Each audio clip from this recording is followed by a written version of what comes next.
Operation بنیانو مرصوص میں پاک بحریہ کے بے مثال کردار کا اعتراف۔ وزیر اعظم میاں شہباز شریف ایک روزہ دورے پر کراچی پہنچ گئے۔ وفاقی وزیر ڈاکٹر خالد مقبول صدیقی نے استقبال کیا۔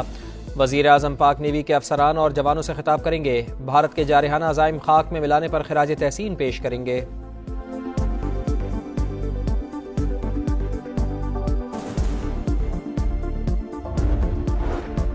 نائب وزیر اعظم اسحاق ڈار 3 روزہ دورے پر چین پہنچ گئے۔ روانگی سے قبل میڈیا سے گفتگو۔ کہا چین ہمارا اہنی دوست، دو طرفہ تعلقات کے علاوہ بھارت کے ساتھ حالیہ کشیدگی اور عالمی معاملات پر بھی بات چیت ہوگی۔ عالمی برادری جان چکی پاکستان پر لگائے گئے الزامات بے بنیاد تھے۔ بھارت پوری دنیا میں بے نقاب ہو چکا۔ دورے سے چین کے ساتھ مثالی تعلقات مزید مضبوط ہوں گے۔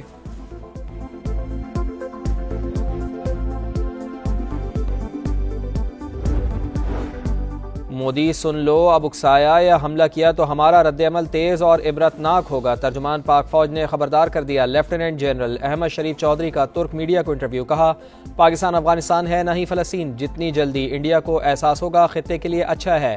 بھارتی اجارہ داری کے سامنے کبھی نہیں جھکیں گے۔ ترجمان پاک فوج کے مطابق مقبوضہ کشمیر تسلیم شدہ متنازع علاقہ، پاکستان اور بھارت کے علاوہ چین بھی فریق، مسئلہ اقوام متحدہ کی قراردادوں کے مطابق حل ہونا ہے۔ پاکستان دہشت گردی سے سب سے زیادہ متاثر، شر پسندی کے پیچھے بھارت کا ہاتھ ہے۔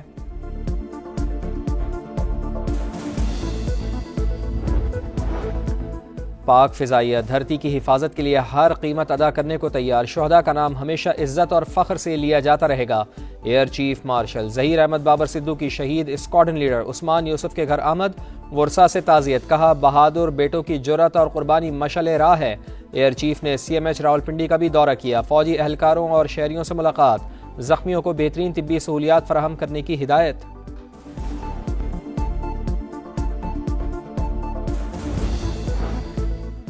میدان جنگ میں عبرتناک شکست، بھارت کھیل کے میدان سے بھی فرار۔ انڈین کرکٹ بورڈ مودی کی کٹ پتلی، ایشیا کپ 2025 سے دستبردار۔ میڈیا کے مطابق انڈین ٹیم ایسا ٹورنامنٹ نہیں کھیل سکتی جس کے سربراہ پاکستان کے وزیر ہیں۔ BCCI نے رواں سال ایشیا کپ نہ کھیلنے کا فیصلہ کرتے ہوئے ایشین کرکٹ کونسل کو آگاہ کر دیا۔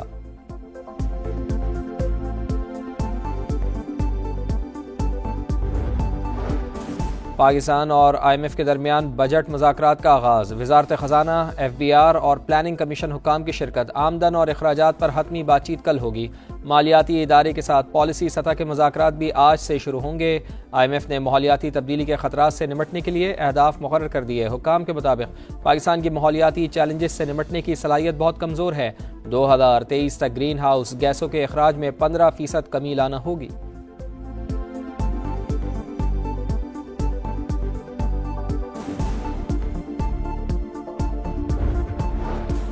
کراچی میں پانی کا بحران، معاملہ سندھ اسمبلی میں پہنچ گیا۔ MQM رکن جمال احمد کا توجہ دلاؤ نوٹس۔ کہا لوگوں کو پانی نہیں مل رہا، روزانہ احتجاج ہو رہا ہے، مسئلہ حل نہ ہوا تو سڑکوں پر آنے کے سوا کوئی چارہ نہیں رہے گا۔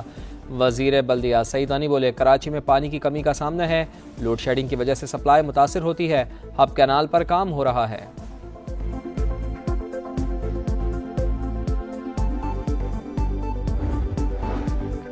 پشاور میں خاندانی جھگڑے پر 3 خواتین سمیت 6 افراد کی ہلاکت، ورثا کا لاشیں رنگ روڈ پر رکھ کر احتجاج۔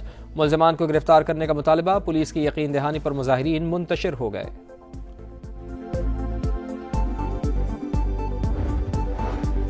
اور غزہ میں اسرائیل کا ایک اور زمینی آپریشن، ٹینک اور بختربند گاڑیاں خان یونس میں داخل، ناصر اسپتال پر دھاوا۔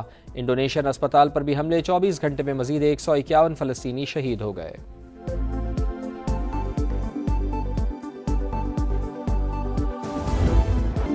بھارت کے گھناؤنے کھیل اور سازشیں بے نقاب ہو چکی، عالمی برادری جان چکی پاکستان پر لگائے گئے الزامات بے بنیاد تھے۔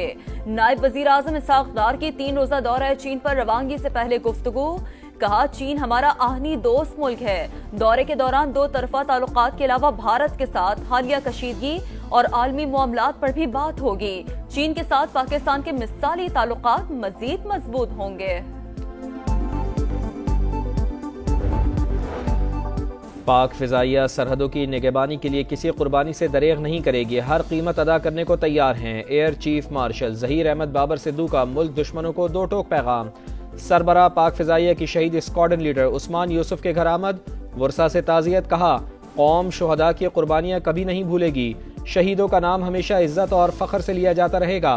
بہادر بیٹوں کی جرت اور قربانی مشعل راہ ہے۔ ایئر چیف نے CMH راولپنڈی کا بھی دورہ کیا، فوجی اہلکاروں اور شہریوں سے ملاقات، زخمیوں کو بہترین طبی سہولیات فراہم کرنے کی ہدایت۔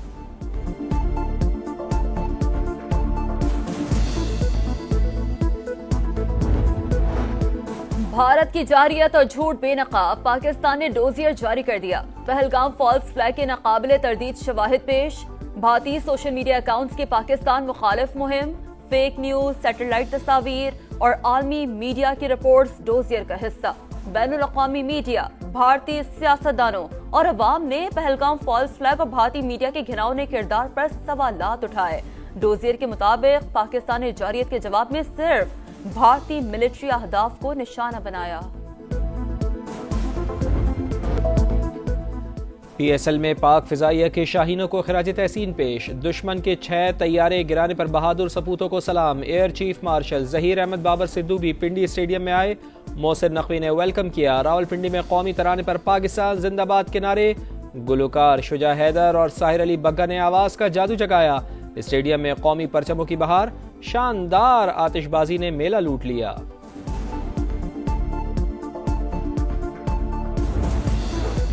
مسلم لیگ نون نے بانی PTI کی پیرول پر رہائی کی مخالفت کر دی۔ سینیٹر عرفان صدیقی کی سماعت سے گفتگو، کہا پیرول کی رہائی کا طریقہ کار ہوتا ہے، پہلے کون پیرول پر رہا ہوا جو بانی کو چھوڑ دیا جائے؟ توشیخانہ اور جعلی ٹرسٹ کے مقدمات سیاسی نہیں کہلاتے۔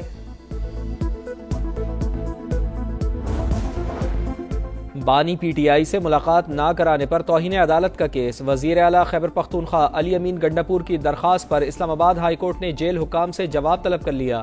ریکارڈ منگوائیں گے، غلط بیانی ثابت ہوئی تو آپ پر جرمانہ کریں گے، عدالت کی PTI وکیل کو وارننگ۔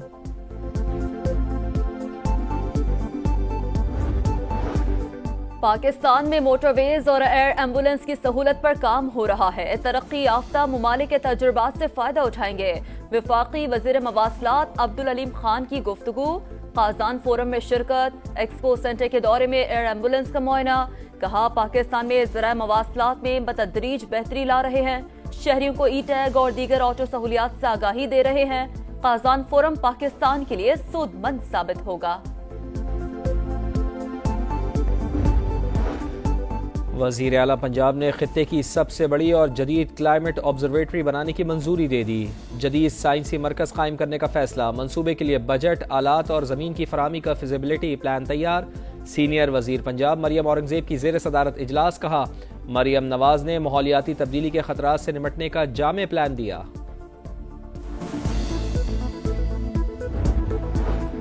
پشاور میں خاندانی جھگڑے پر ہولناک تصادم، 6 افراد جان سے گئے، ماں، 2 بیٹے، بیٹی، پوتا اور پوتی شامل، لواحقین کا لاش رنگ روڈ پر رکھ کر احتجاج۔ لاہور میں تیز گرد آلود ہوائیں چل پڑیں، کئی روز سے جاری گرمی کا زور ٹوٹ گیا، بارش کے امکانات 10 سے 15%، کراچی میں پارہ 37 ڈگری تک جانے کی توقع، ملک کے بیشتر علاقوں میں موسم گرم اور خشک رہے گا، گلگت بلتستان، خیبر پختونخوا، کشمیر، بالائی پنجاب اور اسلام آباد میں چند مقامات پر تیز ہواؤں اور گرج چمک کے ساتھ بارش کا امکان۔ غزہ نے اسرائیل کا ایک اور زمینی آپریشن، صہیونی فوج کے ٹینک اور بختر بند گاڑیاں خان یونس میں داخل، ناصر اسپتال پر دھاوا بول دیا، انڈونیشین اسپتال پر بھی حملے، 24 گھنٹوں میں مزید 151 فلسطینی شہید، شہداء کی مجموعی تعداد 53,339 ہو گئی۔ القسام بریگیڈ کے کمانڈر محمد السنوار کی شہادت سے متعلق متضاد خبریں، اسرائیلی حکام کا تصدیق کرنے سے انکار۔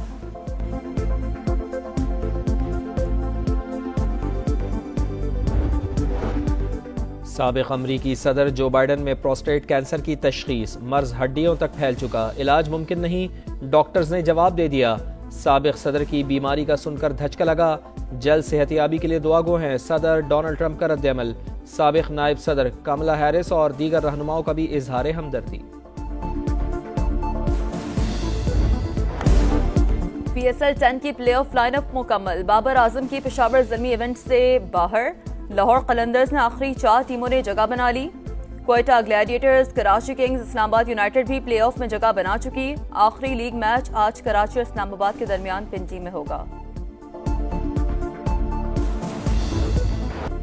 اسپینش لالیگا میں چیمپئن بارسلونا کو ہوم گراؤنڈ پر شکست، ویلاریال نے 2 کے مقابلے میں 3 گول سے زیر کیا۔ میچ کے بعد بارسلونا کو ٹرافی دینے کی تقریب، 38ویں بار اسپینش فٹ بال لیگ کی ٹرافی اٹھائی۔